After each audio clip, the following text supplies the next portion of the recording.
through from juniors to the elite. It's the elite we're going to look at today, bringing together a rather small field of 158 riders representing 30 nations. They cover a course of 14 plus kilometers, and they'll cover that course 19 times. This course, Phil, many of these riders know it because it's based on the same course as the Grand Prix of Plouay, the race in the west of France, which was won this year by Michele Bartoli. But the French will all be cheering for their own country today. There's Richard Virenque on the start line, and it will be certainly a great festival of cycling. Doesn't show any signs of the worry he must be feeling, because he's in court very shortly in Lille when the Festina affair will reach its climax. There is the president of the World Cycling Body, the UCI, waiting for the OK from the timekeeper, Hein Verbruggen, and he's about to fire the gun, and away they go, 158 riders. The field has never been as big as it was pre the holding of these World Championships towards the end of August, first week of September, and even today there are big names missing, like Jan Ullrich, the Olympic champion, is not here. Neither is Alex Zülle. They're only two, and of course Lance Armstrong, but he has always said he wouldn't come. He's always been very much against the World Championships in the latter part of the season, and it really does restrict, Phil, the number of places in the world where they can hold the World Championships, because in the northern part of Europe, as we go towards the end of October, we really will face wintry conditions. Hardly seems a year ago in Verona when Oscar Freire, the Spanish rider who started on the front of the bunch there, became the world champion. It was a surprise, but since then he's notched 9 wins, so he's a well-known rider in the peloton now. On that occasion he beat Marcus Zeberg and Jean-Cyril Robin of France. The field then will by tradition start slowly and build up, and the survivors, well, they'll fight out the race for the rainbow jersey. On a course like this, I would expect this race to get blown to pieces towards the end, because this is a very difficult course. Although only 14 kilometers around, it really is the repetitive nature of these slopes on the climbs here at Plouay which will blow the race to pieces. And as always, we can expect the big rivalries to come between France and Italy. Just listen to the crowd here. This is a wonderful area. They're cycling mad. It's a fabulous place to have a World Championships. But how much nicer would it be in warm sunshine, because everybody here today has got their Wellington boots on and their overcoats, while the riders themselves have got foot warmers, as you can see, long sleeves, and some of them starting, as the rider on the left there, in long-fingered gloves as well. Well, the Spaniards will really be looking to be a dominant team in the early part of this event, because although Oscar Ferreira's win was somewhat of a surprise, he's come up with the goods this year and confirmed that he is a top professional cyclist, and I would think, Phil, we will see him being a major challenger again. The Breton flag waving proudly. This is their course, and many of the people here are coming to watch all of the top cyclists fight out the world title here. They come every year to watch the top riders ride in the Grand Prix Plouay and enjoy the spectacle, but I suggest in warmer conditions. But even so, the best bike riders now before them as they head out towards the big circuit. Now, these pictures were taken at the start earlier today. We're now going to pick up the action. A breakaway of 9 has got away at 60 kilometers on the 4th circuit. The Polish team are chasing. We are approaching 10 laps to go.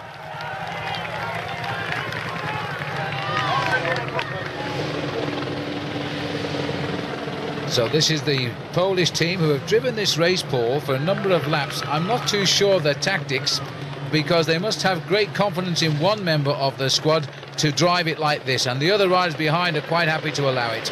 It's a long time since we've seen a Polish squad at the World Championships quite so dedicated as this to do all of the work on the front of the main field.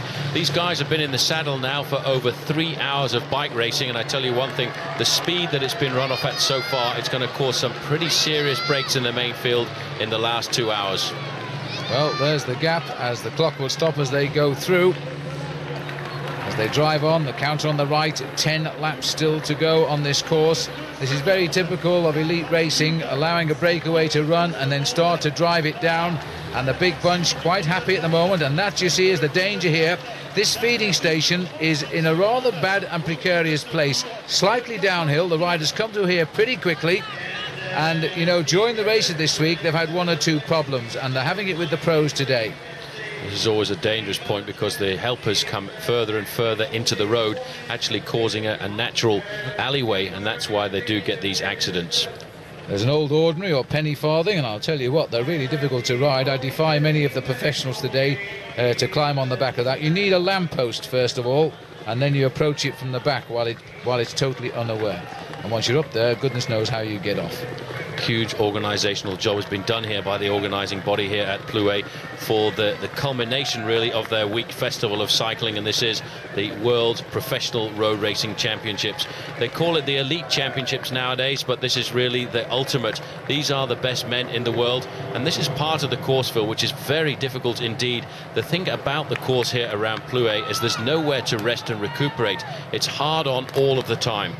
Chance now to look at these 9 men. They got away on the 4th lap when they set the fastest lap time so far, 18 minutes and 9 seconds, an average speed of nearly 47 kilometers an hour. That's when Benetton, Jimenez, Lelekin, Diaz Justo, Bochat, Pronk, Morrow, Marichal, De Luca all got clear of the field.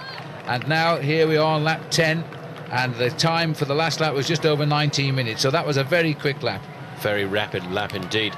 But the strange thing I've always found about the professional road race, Phil, is it starts fairly slowly and it builds up in magnitude towards the end. And very often, if you look back through the records, you'll find that the fastest lap at a World Championships has usually been the last one. And despite the conditions here, the crowd all the way around the circuit. Just take a look at the mud on the side of the road. People who have been camping here have been paddling the way to the fence, I think. But even so, they've stayed and stuck to the guns and enjoyed some excellent World Championship racing here. As we look down now at Christophe Moreau of France. So the French have got a man in the move. Give them an easier ride for later perhaps, because their big name's still waiting to fire at the rear of the field. This is Roger Bochat, the Swiss rider. He also has got his big team behind him. It's a pretty dangerous rider in here as well, just sitting on the back there for Italy. Danilo De Luca, a big favourite, a man who we saw ride very well at the Giro d'Italia earlier this season, which is why I think the Italians are not chasing at all at the front of the main field. They feel quite happy having De Luca in this group. The rider from Belgium who's managed to slip in there as well, Thierry Marichal, a French-speaking rider, he too is just sitting back, not contributing too much. I think most of Belgium today, Phil, will put their hopes on the shoulders of Axel Merckx. Well, it's unlikely the breakaway will hold them off to the finish, but there's only the Poles chasing, maybe because of the spread of the nations here. De Luca is, as Paul has said, probably the biggest name to be here. He was trying so hard to pull on the Maglia Rosa of the Giro d'Italia this year. He got himself up in the end for the stage win, and he got up to 2nd overall, but he never quite got the jersey before he gave it all up. But he's had 6 wins now this season and a real up-and-coming star of the future. There he is. He's only just over 24 years of age. He's one of those cocky riders who knows what his talent is and is prepared to show it to the world. Certainly is a great bike rider. He was hoping to ride well at the Olympic road race as well, but he was put into a 2nd position really, looking after his teammates Michele Bartoli and Paolo Bettini. They were the ones in the action, but you can see the crowd is absolutely magnificent, and there's a lot of pressure still being put on the front of that main field, Phil, by the Polish squad. And I can only really think of one name, and that must be Zevgeny Spruk, a man who has been very consistent so far this year in the one-day races, and they may well feel that today is the day that he can bring themselves a World Championships. It actually takes me back to probably, I would say, the 70s, looking at the strong Polish amateur team that used to dominate the races, riders like Ryszard Sukowski, who were absolutely magnificent, and it's really not since then that we've seen a dominant Polish team at a World Championships. Absolutely right, but the days of the old Iron Curtain has gone now, thank heavens. And these riders are now free to be professional cyclists as well, as they set the pace. This is a Danish rider on the front here, by the way. These are the Poles, slightly different colour pattern. And I think Paul is right. There's only one name that we would contemplate being a world champion by the end of the day, and that is Zbigniew Spruk. He rides 1:10, and significant enough, he's not in this pacemaking group here, so he has made them chase it down. And very typically professional riding, they're allowing the Poles, they know they've got a plan of course, but they're allowing them to bring back this breakaway if they can. It is coming down. Whether it's coming down quick enough, it's 4 minutes 18 the last time check we got. It almost certainly will come down, because these guys are making a concerted effort on the front. This is the very technical part of the course. Having come through the start-finish line, you then head out on the large circuit, 14 kilometers around, and this part of the course, if you're sitting near the back of the main field, it is very difficult indeed, because there's always the acceleration and deceleration into these corners, and that's why even at a World Championships level, it's so much easier to ride in the first 20-25 places. Well, in the Espoirs race on that bend, we've just seen them come round. Heart was in the mouth of some of the riders because they completely misjudged it. Back up with the leaders now as they head under that start-finish banner. banner again. Massive crowd cheering them on, clapping to keep warm as much as anything else as they continue to set the pace. This is Eladio Jimenez sitting at the back as we've gone back to the main field. The Kazakhstan riders are in that sort of turquoise colour with the yellow flower on it, and we'll get a time check as the riders come through. But still the Poles are not being interfered with here, enjoying their pacemaking. I think that's the word. You can see how difficult it is at the back of the main field there. Those guys are really hammering to try and stay in contact with the wheel in front of them. But it is a pretty good combination at the front of the race at the moment, with Eladio Jimenez of Spain getting in there, a major revelation in this year's Tour of Spain, a man that I'm sure there will be a lot of fights about during the winter months, because certain teams, although he still has a current contract with the Banesto squad, certain teams are already making noises that they would like to bring him across to strengthen their squads for the coming season. Well, it was 4:18, they're now saying 4:19 as we go out onto lap number 11. The voice there of the man who calls the Tour de France, Daniel Manjas. Terrific knowledge of the sport, and he knows every rider without referring to a note. A magnificent commentator. Thank heavens he doesn't work in television, Paul. He's unbelievable. He can talk for hours and hours about cycling. He knows absolutely everything about these guys, and he basically earns a living covering all of the major cycling events in France throughout the year. Well, there's a lovely picture. This really is a fabulous part of France, out on the west coast. Not very far away, in fact, from the home of Bernard Hinault, five-time winner of the Tour de France. Hinault is here, of course, and that's very typical Breton housing with the grey slated roofs and the white painted, those steeply spired churches, and I can guarantee the bars will be absolutely buzzing as the race continues. A bit of pacemaking being done by Piotr Szymlewski. He's the Polish man at the front. His teammate here gritting his teeth, I think it's Piatek. They're all up here now. The man who's missing is Sprook. Well, Jalabert is there too, look. Jalabert sitting pretty close to the front of the pack. Sprookville will sit in the main pack, probably around about 25th place at the moment. He will have a lot of responsibility put onto his shoulders there by the rest of the team, because the fact that they're chasing like this, they really are transferring responsibility to him to finish off the work that they're doing. Jalabert looking very calm and collected at the moment. He's got a World Championship title under his belt, that of the individual time trial, and he would certainly love to try and get himself a victory here in France. There next to him is Paolo Bettini with the green shoulders there of the Italian squad. Bettini's had a magnificent season so far. Davide Rebellin, the other rider in the green there, also a little further back. Italy, I think for the moment, pretty happy having Danilo De Luca in that leading group of riders. Been a difficult selection process for the Italians because the sport is so popular in Italy, of course. Everybody, including the selectors, say what they feel about selection, and the public split over the decision to leave out David Rebellin and instead put in Marco Pantani. Well, he's one of the Ukrainians who's called it a day. Now, Gonchar was the top rider here. This isn't Sergei Gonchar. He's already won the World Time Trial Championship this year. And this is the sort of conditions. It's Vladimir Duma, who was the last rider, and I think the only rider, to finish for his team in the Tour of Italy, wasn't he, Paul? He was, in fact, and he took out a stage victory, a win at the front of the main field, I should say, just behind the great breakaway by David Mackenzie, Australian rider on the Linda McCartney squad. He popped out of the pack there, and nobody really knew who he was at the time. And now he's taken an early shower. Still the Poles on the front, Phil, they really are digging deep, and they're going to have to do something pretty special. They've taken 40 seconds off the advantage of those leaders right now, and still it's a very large pack for a World Championships at this stage. Under the banner again, the gap is coming down, but ever so slowly. The clock counts on, but it was inside. Well, they're saying 4:01, but I think it's less than that, because the head of that field went under that banner. As another lap is ticked off by the driving of the Polish boys. There's no doubt they've got a plan, and the rest of the race is thanking them very much for taking them all up to the leading group, and they're offering no assistance at all. So every one of these Poles sacrificing his world title for one man. We think we've nailed down the man in Zbigniew Spruk because we can't see him, and he must have told his teammates to go and drive the race. Well, he must feel good. He's had a very good season with a lot of placings in the individual single-day World Cup races. He's a magnificent bike rider. I'm not sure that I would rank him as a world title shot but maybe today he's in a special day, which is why he's asked his team to come forward.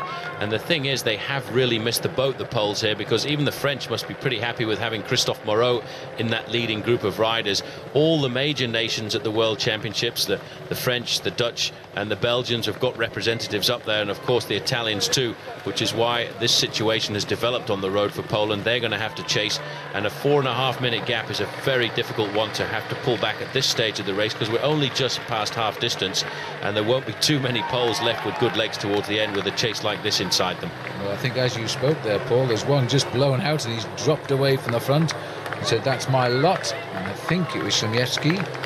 He's gone to the back now as the rest continue. Well, although our screen a few minutes ago did say 4 minutes, we're getting checks now of 3:30, so this chase is working. It's bringing it down to very manageable performance. 19.5 minutes, very consistent laps. Remember when the break went, the pace shot up. They went through in just over 18 minutes, but they've regulated now at around 19.5, 19:40 for the 14.1 kilometre lap. Just looking at the long line of bike riders there, you can feel the pain and the speed of this main field. But you know, it must be that they are working for Sprook this year, because Sprook has had a magnificent season in the one-day classics. Finished 4th in Milan-San Remo back in March, followed that up with a 9th place in the Tour of Flanders, 8th in the Amstel Gold Race. So he's always been looking to put in a good performance, and in fact we did see quite a lot of him at the front of the main pack in the Olympic Games, which wasn't too long ago in Sydney, but certainly under slightly different climatic conditions. Well, I've known Zbigniew Sprook for a long time because I used to organise the British Milk Race for many years, the race director of that for 21 years, and in fact Zbigniew was one of the stars of the milk race. He used to come and ride. But look at this, Paul, an attack now by the French. Oh no, this is coming back through the cars, so I've had a flat tyre. It's a problem. That's Jalabert who is down there. He's being paced back into the main field, and it may well be that he's had a flat tyre. There doesn't seem to be any panic at all there. He's being paced back into the race by one of his teammates, and there's a Dutchman just sitting on the back there for the ride. Well, if you've got to puncture, early is better than later. Jalabert, though, returning to the fold in many ways here to represent his country, because he had a bit of a fallout over the last couple of years on the anti-doping policy and the exterior testing of riders, and the fact that he's moved to live in Switzerland away from the French, rides for a Spanish team, etc. Lost a lot of favour amongst the officials, but they've let him back in now, and he would love a result, because at the end of the year he apparently is going to leave Oncé, and then he'll be looking to come in to a French team. He also has a problem that he doesn't have a contract signed at the moment. He actually declared that he wanted to have his contract signed and sealed before he went along to the Olympic Games. Well, that didn't happen at all, and in fact now he's still getting towards the end of the season without a contract for the coming year. Big Tom Leaper, I think it is, we caught a glimpse of Australia there. Just move up on the outside. It's only 4 Australians started today. Jay Sweet, the sprinter. Scott Sunderland, who was rather miffed he was not selected for the Australian team for the Olympic Games. He appealed that decision but lost, and he's got good form at the moment. Stuart O'Grady is in here, fresh after his crash. Well, not fresh, but since his crash in the Tour de France. He rode in the Olympic Games, but not with any real distinction. And Tom Leaper we've just seen. It's Francesco Casagrande just on the left with the green. Laurent Brochard in the middle. Brochard riding very well this year, almost got himself a stage victory at the Vuelta a España not too long ago. Coming into the city of Avila just towards the end. There's Scott Sunderland there in the Australian jersey with the glasses on. Scott is just the man, Paul, to throw a surprise at us today, because he's very annoyed about his non-selection for Australia, especially in his own country. The Olympic Games were in the state of New South Wales. He's a New South Welshman. He comes from Inverell, so he desperately wanted to ride those games but didn't make it, and he's up here at the head of the race. One gets the feeling now that the Polish team are tiring, but they are still closing in on those leaders, which are beginning to show signs of ragginess. We're not seeing too many pictures of them, but when we do see them, there are signs of riders getting a little bit tired now. New Italian team colours off to the right with the green tops of the jersey. This is Piotr Wadecki on the front, one of the riders of the Moroz team. The only fully fledged international team from Poland, a very well-drilled squad. They take part in many races all over the international circuit, and just now they're riding an excellent race. The Polish team have really got themselves organised today, but they should have had a man in that breakaway, because every other major nation was represented. The tactics at the World Championships are always very strange indeed, because it's always a big battle between France and Italy, and everybody else very often just seems to be along for the ride. Just caught a glimpse there of number 1, Oscar Freire, last year's winner, riding near the head too, but not overdoing it. He's a marked man, of course, now, 1 year on, 9 wins, and a real challenger, recognised by the peloton as a man for the future. Had this back problem all year, which he hopes to get sorted out as he runs out of his season now. Still, of course, a rather exciting and very interesting Tour of Lombardy to come, with Andre Schmil now showing a challenge to Eric Zabel for that championship. And Schmil starting today, one of the favourites. Another non-starter today, by the way, Abraham Olano. He's gone back home to Spain. Well, he was a little bit surprised at not taking out the win in the individual time trial. He was the #1 favourite, fresh from the Olympic Games. He felt as if he would have won the event, and he blamed it on bad communication between himself and his manager. But I have always thought that if you go out to win a time trial, you have to ride as hard as you can for as long as you can. So I think maybe the form just wasn't there. And of course, no Andrea Taffi on the Italian squad, and there's no one more disappointed than he after winning the Paris Tours in such fine style. And when you look down the list of riders who have made the Italian squad, you really do have to ask the question, why leave out Andrea Taffi? Well, Taffi, whether or not he's won a lot of races this year, is always a man to be counted on for the team. He's always the kind of rider who will work beautifully as a domestique, and surprisingly enough, they have left him out. And he'll probably be watching this at home now, not very happy, thinking, if I'd have been there, I'd have been ripping this race to pieces right now. Back up with the leaders. That's Jimenez at the back of the race. Well, he was. He's not at the back of the race now. That's Marichal who's come to the back. There's 2 Spanish riders in this group, enough to keep a worry over the field behind, although neither would be expected to be world champion by the end of the day. As Geert Pronk of the Rabobank squad sets the pace here at the front. This is Tilly Marichal. The Russian rider in there is Lelekin. He's fairly young, 27 years of age. These riders now, Phil, really are realising that the chase is on behind as Marichal leads them up to the end of the lap. In second place, that is Pronk. But Christophe Moreau must be feeling quite happy about this race situation. And looking at Danilo De Luca there in the Italian jersey, he doesn't actually seem to be flying all of that well at the moment. He's actually having a hard time staying on the wheel of the man in front of him. So we may well see another change in tactics later on. If the Italians get wind that in fact their man Danilo De Luca is not riding too well, I think they will come to the front as well and start to chase. Well, I think this is attack time here. They've decided these 9 riders are getting a little bit cumbersome. They know that the Polish train is reducing it, and they're trying to split the field here as they come up this very nasty drag. It'll get worse too as the race goes on, because that is Roger Bochat who has got on the train, and Geert Pronk is tagged on, but there's a few missing now. That really has split the field. Marichal really put the hammer down, and that has reduced the number of riders. And I think that is not going to be a great move for them, because we've now seen the 2 Spanish riders there being left behind. The other French rider who was in that break earlier on, Beneteau, he has now been slumped to the rear as Christophe Moreau decides to come forward now and accelerate on the slopes of this climb. All of the French riders must be on a serious high here today, because they are racing on a circuit which in the month of August sees around about 250,000 spectators witnessing the Grand Prix of Plouay.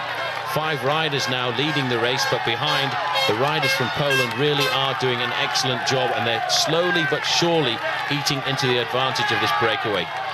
Well, this is a surprise. Tilly Marichal trying to split the field. He's not a rider of great note. I'm just wondering what his tactic is. A couple of tours under his belt. He's ridden the last 2 editions and finished both of them rather lowly, but nonetheless, to finish the Tour de France is a tremendous achievement. Well, the 2 Spaniards have been caught here. One is Eladio Jimenez, and the other is Rafael Diaz Justo. And the other rider caught out in that split was the Russian rider Sergei Lelekin. If they can integrate over the top of this climb, they will reform to make a 9-man leading group. But looking back, it looks as if they've already lost around about 20 seconds from the 5 riders who are leading right now. 168 kilometres done. 5 of the original 9 that got clear around the 60-kilometre point. So they've been 100 kilometres together. The 2 Spanish riders are being dispatched backwards, as too is Walter Beneteau, the Frenchman. And the Russian rider Lelekin. Marichal was the troublemaker, 27-year-old. He's got 2 wins this year, including finishing 2nd overall in the Circuit Franco-Belge. A very good result for him, so he's got his form at the right time. Christophe Moreau has decided what his tactic is going to be as we get confirmation of the group there. Although I did say that Danilo De Luca looked under pressure, he's still in this leading group of 5, and so that will take the pressure off the Italian squad behind. Walter Benetto, by the way, in the second group on the road there for France, won the Circuit de l'Aune, which is not too far away from here. It used to be known as the Criterium of Châteaulin, and it was always the great big revenge match after the World Championships, when the World Championships were held in August. So that was a big win for him, and he too is a rider from not very far away from here, from Nantes, and was a member of Jean-René Bernardot's Vendée U development squad. Slipping to the back now, 101. Mate Pronk, I think I called him Gert Pronk earlier. Gert, who was an ex-speed skater, that's having too many memories, I think. Gert is now out of it, but this is Mate Pronk, who's up in the breakaway. Sits at the back, and it's a good move by the youngster as well. Christophe Moreau is the strongest rider in the group right now, and it'd be nice to go back to the main field and just see if any of the other teams have decided to come forward, because the news must certainly have gone back now that the 2 Spanish riders who were in this group have been left behind, and that will change the whole look of this bike race. Obviously the Belgians will be fairly happy with the presence of one of their riders in here, but one man on the Belgian squad has actually axed the whole of the end of the season towards this World Championships, and that's André Schmeel, recently second in the Paris Tours World Cup race. He is looking for the big win here, and in fact declined selection for the Olympic Games to concentrate on winning the World Championships. Well, he's going to thank the Poles that they catch up. The Italians are hovering. Look, all of them with the green jerseys on. Still 4 Poles setting the pace, and no one is assisting them. The pace, though, is registering the fact that they are bringing them all back. Ever so slowly is the case, but the gap is closing. They should be inside 3.5 minutes at the next time check we get. I think it's a bit strange to be looking at a World Championships and have names like Jan Ullrich, Lance Armstrong and Alex Zuller absent from the starting list. A real reflection that the majority of the big names can't hold on till the end of the season, and unfortunately we have had good World Championships, but maybe not all of the best riders in the world are present at the latter part of the season. In a couple of years' time, these championships on these dates will be in Canada. Well, I am assured that it's an area where the snow doesn't come that early. Let's hope they're right, because otherwise we would be in trouble. But there is a rumour actually coming out of these championships that they are seriously considering now moving the titles back into the end of the summer season, which will be August into September, where of course they always were. I think it's fair enough now, because the Tour of Spain has been a very successful move from April to September, a race in its own right now, much more interesting than it was, and so I think the change is ready. Absolutely. Christophe Moreau, the larger rider there, rode absolutely superbly in the Tour de France, finishing 4th overall, just losing out in the final time trial to his own teammate Joseba Bellocchi. But Danilo De Luca, having gone through that bad patch, is really being encouraged now by the crowd, and what a magnificent crowd this is through the finishing area, Phil. I would say there are in excess of 350,000 spectators today, and if the weather had been good, they were expecting 500,000. Well, watch the clock, 7 laps to go. These 5 riders must now be feeling the Polish cold air coming up from behind. These are the 4 that were dropped from that group of 9. Remember, they went away on the 4th circuit. We're now 7 from the end of the 19. And they know they're resigned to the fate now that shortly they'll be the first to see the Polish boys close it down. Well, the fire has gone out of these guys now, and they will know that fairly shortly they will feel the breath of the Polish squad on their backs, because the Poles are doing a magnificent job on the front of the main field, trying to pull this race back together. And the fact that that leading group now has split into 2 groups of 5 and 4, I think we will see the whole race coming back together, but it's going to be a long, hard chase by the Poles. This group now of 4 filled just inside 1 minute in arrears of the leading group of 5. Yes, they've more or less given up now. Once they're dropped, there's no point in continuing on. You may as well just ride round till the peloton picks you up and see if there's anything left in those legs. Back into the danger zone, which is there's the French with all the bags hanging out. But it looks as though Francis Moreau, yes, he got one. He's had an unfortunate season this year. He's had 2 crashes very early on. Francis Moreau broke his collarbone in the first one, then fractured his skull in the second. But at least he's got himself back into form. Second group of 4 riders here, the 2 Spaniards on the front there, Diaz Justo and Eladio Jimenez. Jimenez taking a stage victory in the Vuelta a España. and certainly regarded by many as one of the great Spanish hopes for the future. A huge turnaround in Spanish cycling, when a few years ago one wouldn't have expected to see the Spanish being so competitive in the one-day World Championships. But since Abraham Olano took their first title in Colombia and then followed that up last year with a win by Oscar Freire, I think they're fancying their chances today. And Oscar Freire, for me, Phil, still has to be a super chance at the finish, because this circuit is not a circuit for the major climbers, and if it's a group of riders of 25 or 30 left towards the end, then really Oscar Freire has a chance of being one of the rare world champions to take the title twice on the road. Well, that would be rather nice for Freire, especially after his surprise victory last year, but his great season that has followed since. De Luca on the left of our picture, man of quality, I think, and we'll be very happy the way things are going. With 7 laps to go, here's the bunch. Now, are they coming to the start-finishing line? If so, the clock will be on them. It's not long since the leaders gone through. They are getting much closer than they were. It was 3.5 minutes, but I think the effort by the Poles has slashed that right down now. Still an awful lot of bike riders left in the event at the moment. The amazing thing about the World Championships is it's this constant pressure, and there you can see the Spaniards fill in about 10th position there, still looking pretty comfortable, pretty happy with the situation. Axel Merckx was still in the main field there, looking quite comfortable, and Gordon Macaulay, I think I caught a sign of there, the Kiwi rider. Just 2 Kiwis in the field here, one Chris Jenner, the other Macaulay. And looking down there, you can see that there is still a very large field left in the professional World Championships. Well, these boys haven't really turned the pedal in anger. They've sat behind the poles. There's the gap, though. Still quite a considerable one. They've really held on here. 3:24 it is now at 7 to go. That's really going to hurt the Polish team later on, and everybody else for the moment pretty happy just to sit back and allow them to set all the pace-making at the front. Alexander Vinokurov still in the main field. Quick glimpse of him. There's the other Estonian rider, Jan Kirsipu. Kirsipu, another man that if the race doesn't toughen up towards the end there, in fact, is Andre Schmeel, still looking very comfortable. Strange way to eat a bottle, but maybe he's just found a different way of drinking. He'll never get it down, no matter how hard he tries. But Schmeel will feel things are under control just now. There's a nice view again of the town of Pluet. This race on the outskirts. The town itself is full of narrow streets, and you couldn't run the race through there. So they're on the outskirts here as the peloton, still a big one, speeds on its way, still working out how they're going to close the gap, because the last time round it was 3.5. They've only knocked 7 seconds off this time, and that's not an indication they're going to wipe them out yet. The Poles are going to request some help soon, I think. Well, 54 seconds, that group of 4 is in arrears of the leading group of 5 in the main field, 3.5 minutes behind right now, and all of the pressure, Phil, still coming from that Polish squad. These are the 4 riders caught in the middle. Walter Beneteau is number 25, rides for the Bonjour team, and the 2 Spaniards, they really did get caught out there, dear Justo and Eladio Jimenez.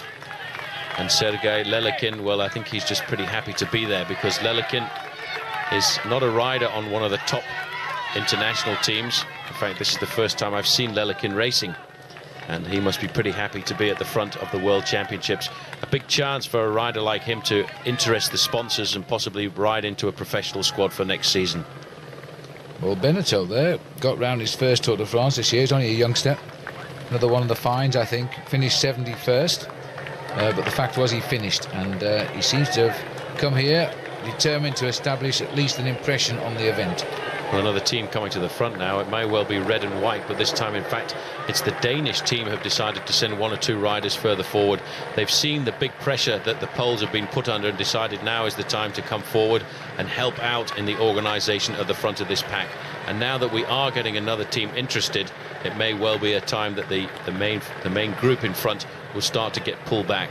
The thing about the Danish team is we did see a very impressive Rolf Sorensen a week ago in Paris Tours, and it may well be that Rolf is looking for the biggest title of his career. He's won almost every major one-day race that there is on the calendar, but he's never been world champion.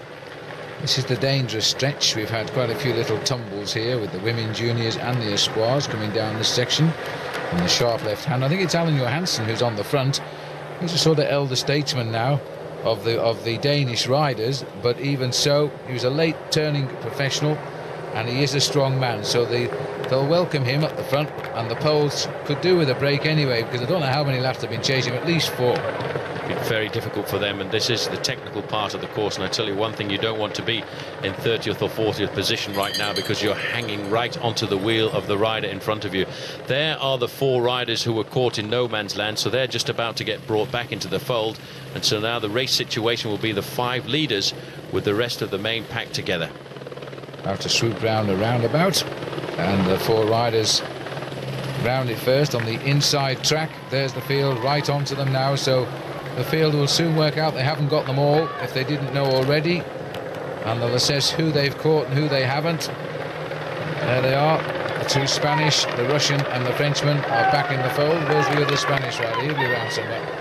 Well, now that this situation has happened on the road, I think we may well see Spain coming forward as well, Phil, because Oscar Freire must certainly be a serious challenger for the title if they can keep a large group together. And it seems for the moment as if there hasn't been too much devastation at the back of this pack, and it is a very large group. The whistles and the shouts going forward now from the Poles. The Poles realizing that Spain now don't have any riders in the front, so they've cut off the power, they've set up, and now I think we will see a change in the front of the main field. I think you're right. They've now said that the other boys have got no excuse now for not giving us a hand, so if they won't do it, then we won't bother either. And the reaction coming straight away from Spain. That was a good decision by the Polish riders, otherwise these boys would have thanked them all the way to the finish and then taken the medals. Now Spain go out on the attack. Well, that's a bit strange. Spain there not really wanting to come to the front and organise a chase and deciding to launch a man off the front. Not a very sensible move at this stage in the game, because those riders are still more than 2.5 minutes in front, and trying to ride across a gap like that at the World Championships is basically a waste of energy. Well, he's a tall boy, and the tall boy which comes to mind is Martin Perdiguero, who is on the attack here. And the riders try to reorganise themselves to see if they can get the counter-action going. Remember that there's still 5 riders, 3 minutes and 20 seconds ahead. This is a tough course. You can actually see, looking at the pavement out there as well, that it's not a smooth surface here. These Breton roads, the small roads away from the main highways, are very, very rough, and they're not really rolling it along as well. It's very difficult to get any kind of moving. This in fact looks very much like Jose Enrique Gutierrez, who's going forward. I told you it was Perdiguero, didn't I? I know you did. You've always been good on your Spanish riders.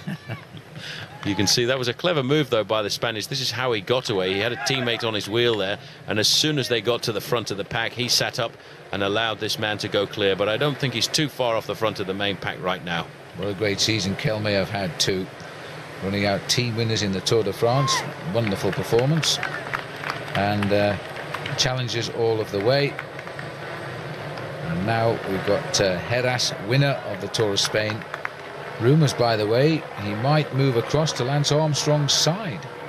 Well, that would be an incredible move for the US Postal Service team, though he does still hold a valid contract with the Kelme squad.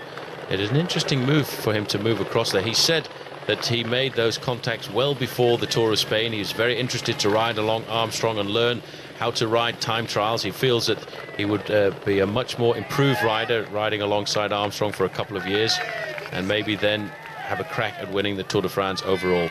The main field coming up towards the finishing area. Still a huge pack of riders, Phil.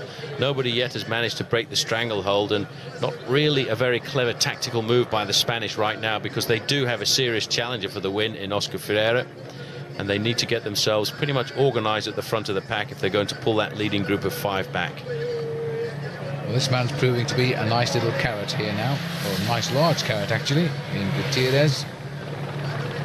So we're looking down, riders trying to get away from the front of the pack. The sign writers have been busy. Well, this is an interesting attack. The Polish rider still setting the pace, trying to keep everybody on the toes. It's a tough one. This is Wojciech Radetzky, the Moroz rider. He's had a good day. There are 3 riders on the Moroz team made the selection for the Polish team, and I think they've got 8 men on the start line today. Well, Wadecki wearing a slightly different jersey to the rest of the team there, and I'm not sure that's allowed at the World Championships. He's actually wearing the Polish national road racing champions jersey, and at the World Championships you're supposed to wear the national jersey of your country, but today he's decided to opt for that. He may well find himself getting a slight fine from the Union Cycliste Internationale. He's two-time national champion of Poland. Actually, he took the time trial championships as well. Well, the design's the same. It's just the writing on the top alters a bit, so they might get away with that. Anyway, it looks as though Gonzalez is getting away with nothing, is because Gutierrez rather, he's being caught.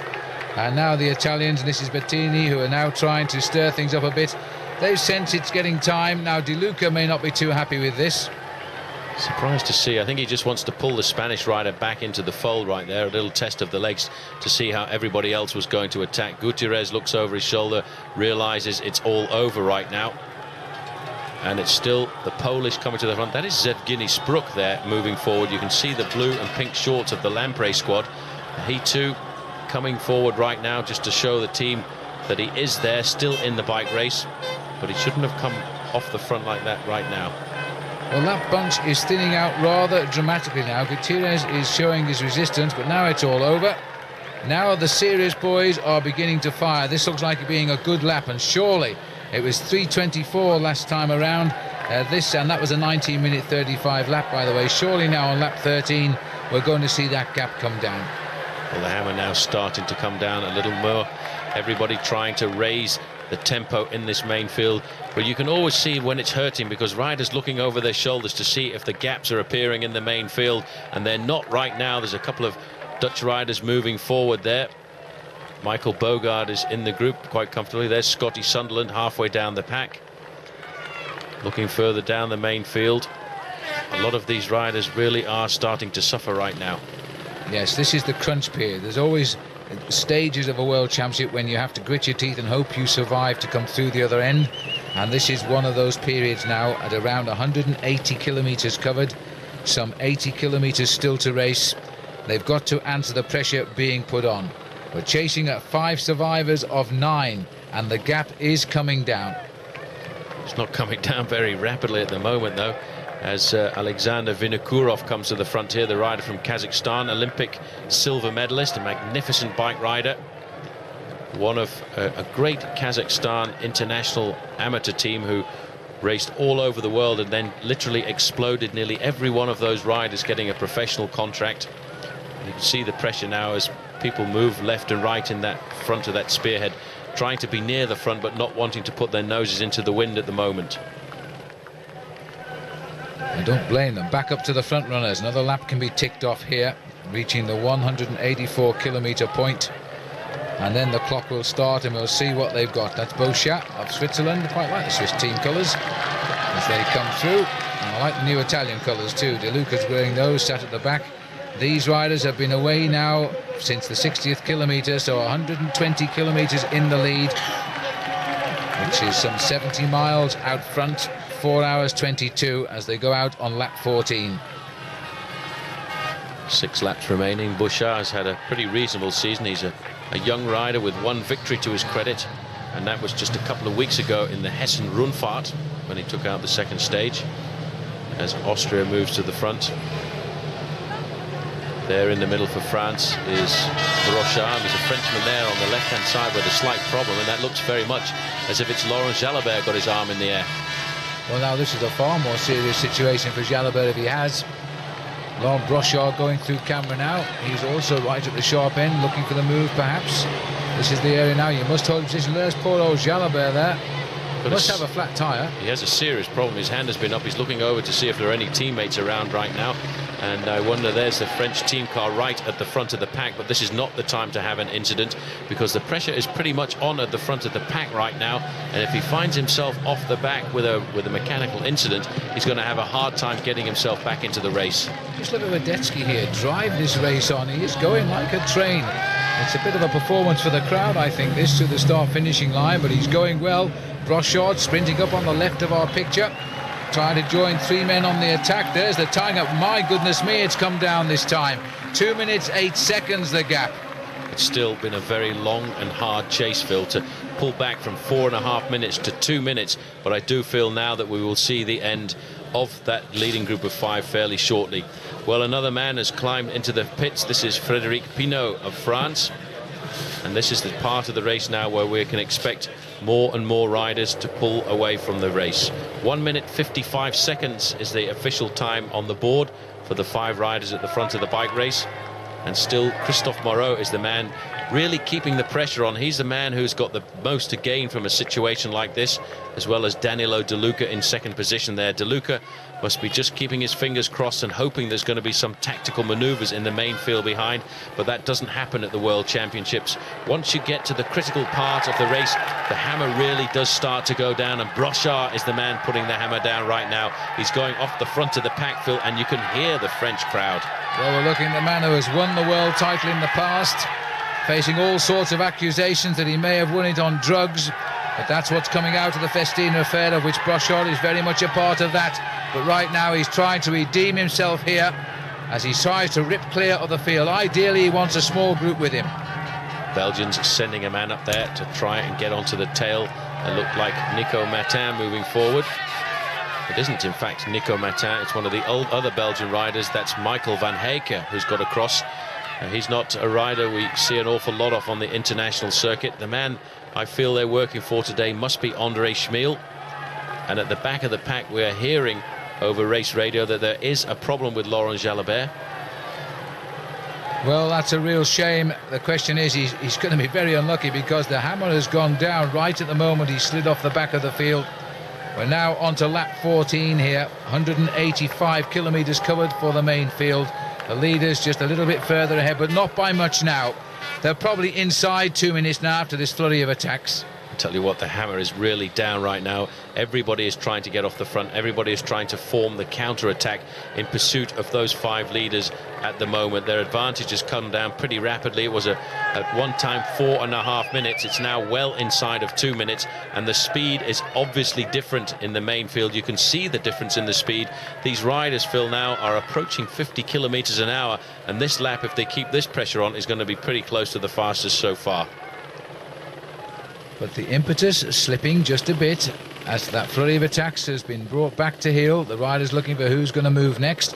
The lap time itself was not great, 19:35 followed by a 19:41, so nothing approaching the 18:09 done when the original break went away on lap 4. Christophe Moreau leading them into the finishing straight. There is Danilo De Luca. De Luca's a magnificent bike rider, and there's been some incredible sums of money bandied around to try and pick up this bike rider. Sums of money well in excess of the $1 million per year, and I certainly think that he's going to be a great bike rider.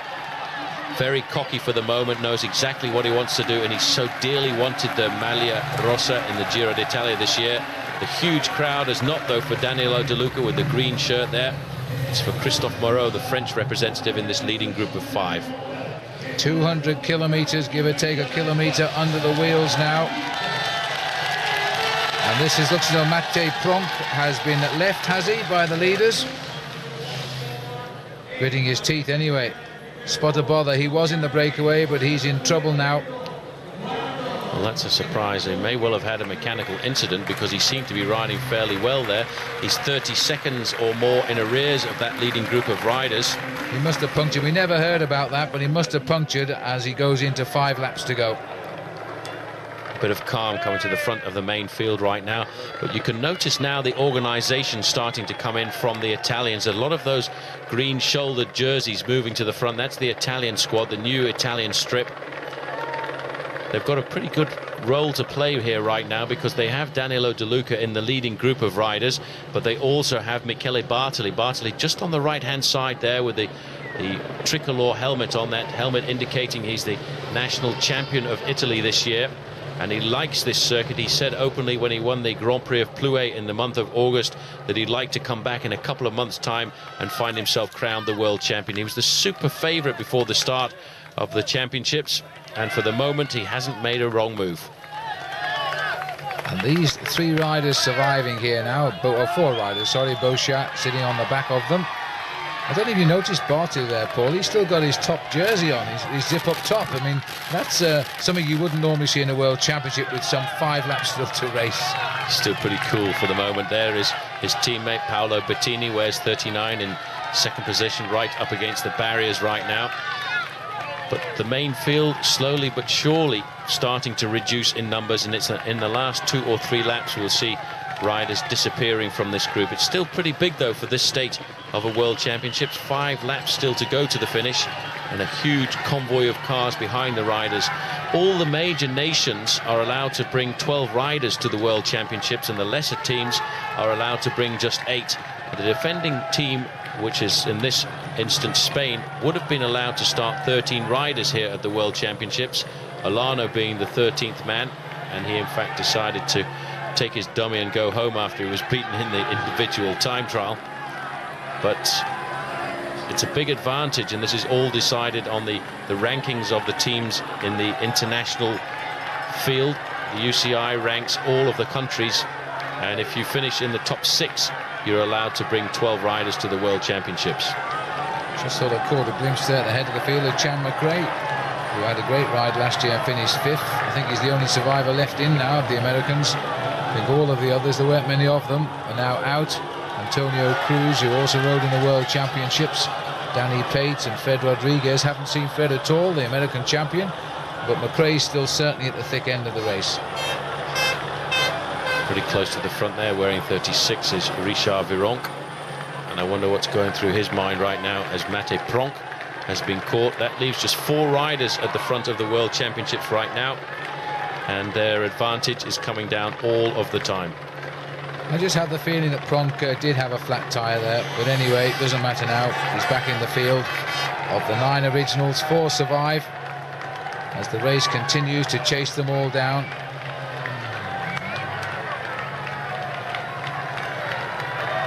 Still at 1 or 2 Belgians there. They are working, of course, for André Schmil. Bartoli tucked in nicely.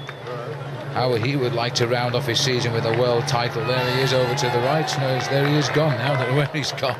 He's keeping pretty close. He's in the first 5 or 6 riders there, just off to the right-hand side. He's keeping himself off the front of the main field right now, but also as close to the front as possible in case there are any surprise attacks. Right in the middle there is Axel Merckx in the Belgian jersey, just going off to the left. There he is now with the orange jersey on right now. Big, strong rider, Axel.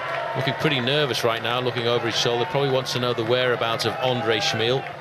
What a great season Axel has had. He's brought his dad an awful lot of emotion. A great individual stage victory in the Giro d'Italia, when I could not believe that he would come back after a dramatic crash.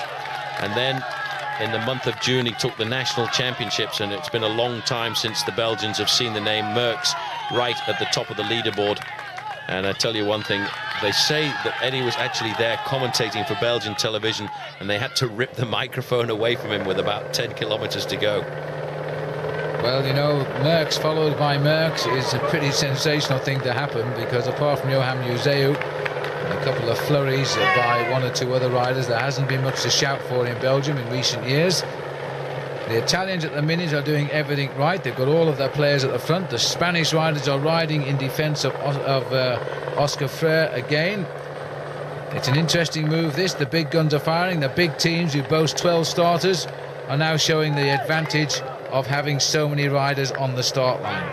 Well-drilled squads coming forward now, getting team tactics, and I do feel that the Spanish really only have one major chance in their ranks, and that is the defending champion Oscar Freire, and that would be pretty impressive if he could make it 2 in a row. The last time that was done by Gianni Bugno, and it's very rare for a world title to happen twice in succession. The field, Phil, does look to be reducing in numbers somewhat, and it really is becoming a war of attrition as we rejoin the 4 leaders, and they're looking a little bit more ragged than they did earlier on. This climb, although not very much if you do it just on one occasion, after 5 or 6 hours in the saddle, really does start to become quite a mountain. It feels as if somebody's got a hydraulic jack underneath it and they're lifting it up each time you come around. Those legs are not going to make it to the finish on these 4 riders, and there's the reason why. 1 minute 10 seconds now back to the peloton. Robbie Hunter, the latest rider to reach Aureus from South Africa, who's now retired. Well, in fact, although the time gap was just over the 1 minute, I've noticed they're pushing all of the cars out of the gap right now, and these guys know what that means. That's why Marichal there from Belgium is looking over his shoulder. It means once they start pushing all of the cars out of the way, that the gap is coming down pretty rapidly. And the last time check of 1 minute, I think when we pull back, may well only be 30 seconds. Well, they are on a hill, and we haven't found them yet. There they are. No, I think you're right. 50 seconds is probably the gap now. They're coming very quickly. And when the capture arrives, as it surely will, then we're going to see a flurry of attacks, I am sure, because there are far too many riders here dreaming of a rainbow jersey right now. Still a lot of big names in this group. Sergei Ivanov was still there for Russia. Looking a little bit further down the pack, Scotty Sunderland is still in there as well for Australia. Caught a quick glimpse of him. This man here is Roberto Laiseca, the man we saw taking a stage victory at the Vuelta a España. A very good bike rider, finished high in the overall rankings as well. Spain on the front, completely organized, trying to pull this back, trying to keep a large group together for their man, the defending champion Oscar Freire. And Richard Virenque is also there now, centre left of our picture, and still looking pretty cool here. 54 seconds, so that wasn't a bad guess by us, was it, as they now start to close in. This is going to be a most interesting move here now. Yevgeny Spruk, Polish rider on the right-hand side. He now has to ride very close to the front of the pack after all of the work that was done by his teammates to pull back that advantage, which at one time was 4.5 minutes. Virenque looking over to see where everybody else is. There is Andre Schmeel a little further back in the light blue jersey of the Belgians. And if we can have a look further down the field, we'll get a chance to see if Laurent Jalabert managed to get himself back into the main field. There is Oscar Freire, Phil, wearing number 1 there, pretty close to the front of the pack. Magnificent bike rider, defending champion, and looking very seriously as a major contender here to take the win twice. And the only Aussie left in the race, I think now, Scott Sunderland, is right up there as well. Like Andre Taffy, he's got a point to prove. Max Chandry still going through there. There's still 2 of the 3 British riders in this race. The other one didn't start, by the way. John Tanner and Charlie Vergalius, sorry, Max Chandry and Charlie Vergalius are the 2 riders left in this race, and they're both up there too. Well, looking down that long main field there, I didn't catch much of a sign of Laurent Jalabert, but it's very easy to hide in the main pack. The 4 leaders over the top of the climb now starting to organize themselves just a little bit. Marichal is the man in first place.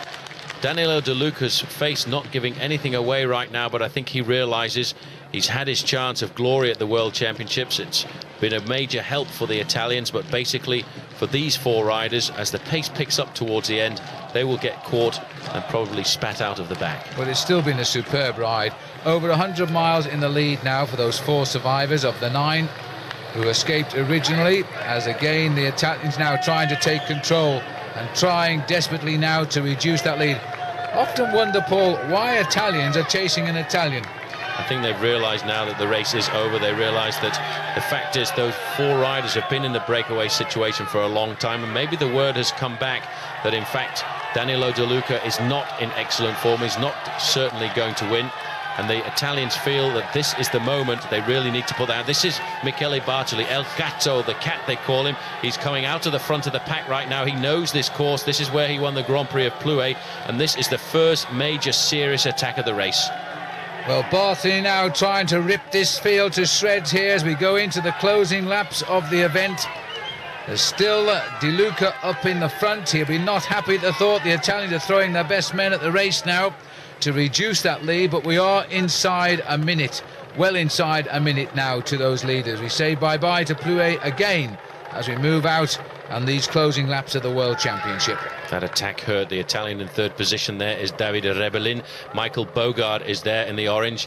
I'm not quite sure what Michele wants. Come on, boys, let's get working. He looks over his shoulder to see what sort of damage has been done. Not really enough for the moment. There's still an awful lot of bike riders still in contact. Well, the thing was, I didn't see Schmil making that break, so there was no reason for the Belgian rider to start working there. And besides, Bartoli is not slow in cajoling everybody into action. And it's a question whether you're strong enough to say no thanks. When he looks over his shoulder here, he sees that they've got the gap here, and he's saying go, go, go, because we have a gap, but nobody else wants to. The Belgian orders are obviously there. You can see that they're not going to work at all unless Andre Schmil is in the front split of riders. A general regrouping once again happening in this bike race, but that was a pretty serious attack there by Michele Bartoli. Yes, it's one of those occasions I wish